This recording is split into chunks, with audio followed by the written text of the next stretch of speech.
थे जिन्हें घर से निकलते ही मिल गई मंजिल, कुछ लोग थे जिन्हें घर से निकलते ही मिल गई मंजिल, कुछ हमारी तरह उम्र भर सफ़र में रहा। आज हम लोग बात करेंगे बिहार के नियोजित शिक्षकों के बारे में, जिसके बारे में आपको पता होगा कि शिक्षा विभाग ने एक नई नीति बनाई है जो शिक्षा विभाग के वेबसाइट पे अपलोड कर दिया गया है। इसके बाद अब नियोजित शिक्षक विशिष्ट शिक्षक कहलाएंगे, है ना। अब नियोजित शिक्षक विशिष्ट शिक्षक कहलाएंगे। चूँकि बिहार शिक्षक अधिनियम 2023 से अब बीपीएससी के माध्यम से शिक्षकों की बहाली हो रही है, तो इन शिक्षकों को भी उसके समकक्ष लाने के लिए, है ना, आप कहते हैं कि उनके समकक्ष लाने के लिए हम इनको बहाल कर रहे हैं, तो जब वो शिक्षक वो कहलाएंगे, वही शिक्षक ये क्यों नहीं कहलाएंगे, लेकिन इनको नाम दिया गया है विशिष्ट शिक्षक कहलाएंगे। तो आप समझ सकते हैं कि सरकार की मंशा साफ है कि किसी भी कीमत पर आपको लोग पहचाने कि आप नियोजित शिक्षक ही हैं, है ना। इसीलिए आप विशिष्ट शिक्षक कहलाएंगे। इसके द्वारा नियमावली को शिक्षा विभाग के वेबसाइट पे अपलोड कर दिया गया है ना। अभी तक कैबिनेट की मंजूरी नहीं मिली है, लेकिन उम्मीद है 1 सप्ताह में आप अपने उस पर सुझाव दे सकते हैं। सुझाव आने के बाद उसको कैबिनेट में भेजा जाएगा और उस पर कैबिनेट मुहर लगाएगी, और उसके बाद से आप विशिष्ट शिक्षक कहलाएंगे और आपको लगभग 51,000 रुपया तक का सैलरी दिया जाएगा। इससे कुल मिला के 4 लाख शिक्षकों को फायदा होगा। अब इससे होगा क्या कि अब किसी भी कीमत पर इस तरह की सीधी बहाली बिहार में आयोजित नहीं की जाएगी, है ना। इससे फायदा होगा कि अब लोगों को अनुकंपा का भी लाभ मिलेगा, है ना। इससे फायदा यह होगा कि आपके सैलरी में इंक्रीजमेंट देखने को मिलेगा, आपका सैलरी बहुत हद तक अच्छा हो जाएगा, है ना। तो इसमें कुछ शर्तें भी हैं, है ना। शर्त के बिना तो कुछ होता नहीं है, तो इसके साथ भी कुछ शर्तें हैं, है ना। जैसे पहले आप लोग दक्षता परीक्षा पास किए हैं, अभी देखिए एक परीक्षा नहीं देने का नतीजा कितना परीक्षा देना पड़ेगा। कहता है कि आपको इसको लागू होने के बाद 1 साल के अंदर, है ना, शिक्षा विभाग अपने द्वारा चयनित किसी भी परीक्षा लेने वाली इकाई से वह परीक्षा आपका लेगा, जिसमें आपको 3 मौके दिए जाएंगे, है ना। 3 मौके दिए जाएंगे।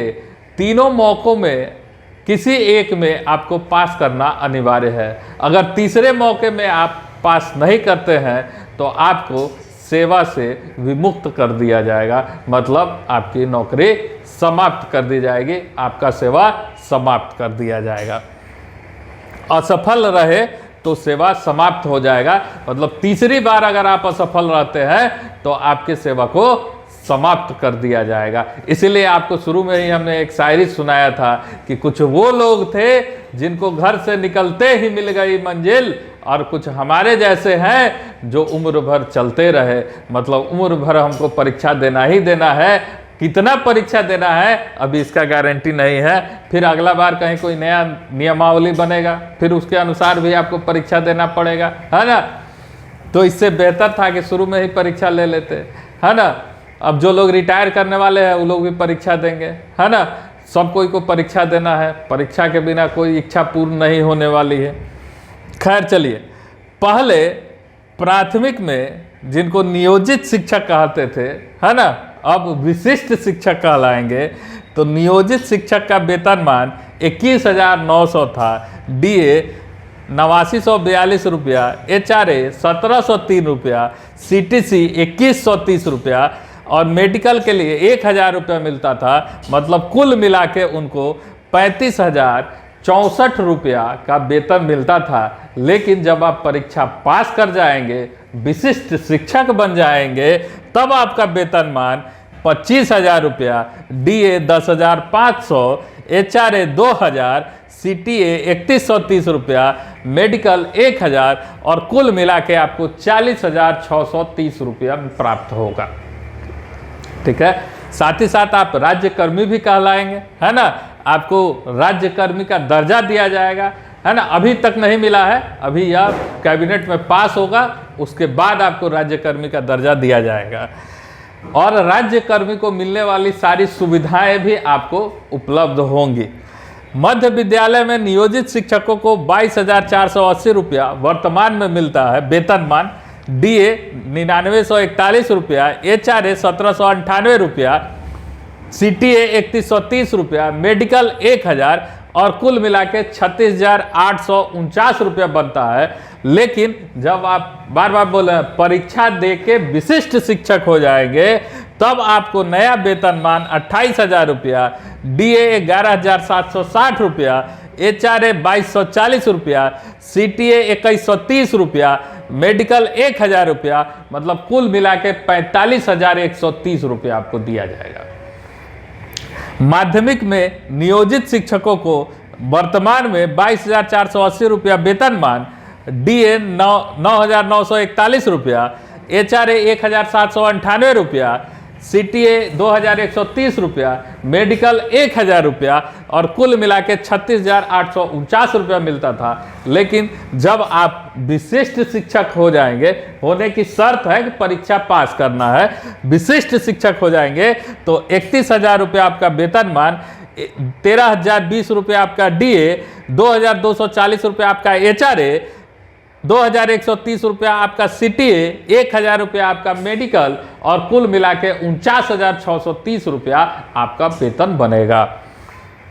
उसी तरह से उच्च माध्यमिक में वर्तमान में नियोजित शिक्षकों को 23,650 रुपया मिलता है वेतनमान, है ना। DA मिलता है 9,933 रुपया, HRA मिलता है 1,892 रुपया, CTA मिलता है 2,130 रुपया और मेडिकल मिलता है 1,000, मतलब कुल मिला के 38,650 रुपया आप प्राप्त करते हैं। लेकिन जैसे आप परीक्षा पास कर जाइएगा, विशिष्ट शिक्षक आप कहलाइएगा, तब आपका वेतनमान 31,000 रुपया होगा, आपका DA 13,440 रुपया होगा, आपका HRA 2,560 रुपया होगा, आपका CTA 2,310 रुपया होगा, आपका मेडिकल 1,000 रुपया होगा और आपका कुल वेतन 51,130 रुपया होगा। तो ये कुल मिला के शिक्षा विभाग की नई नियमावली है, जो शिक्षा विभाग के वेबसाइट पे अपलोड कर दिया गया है।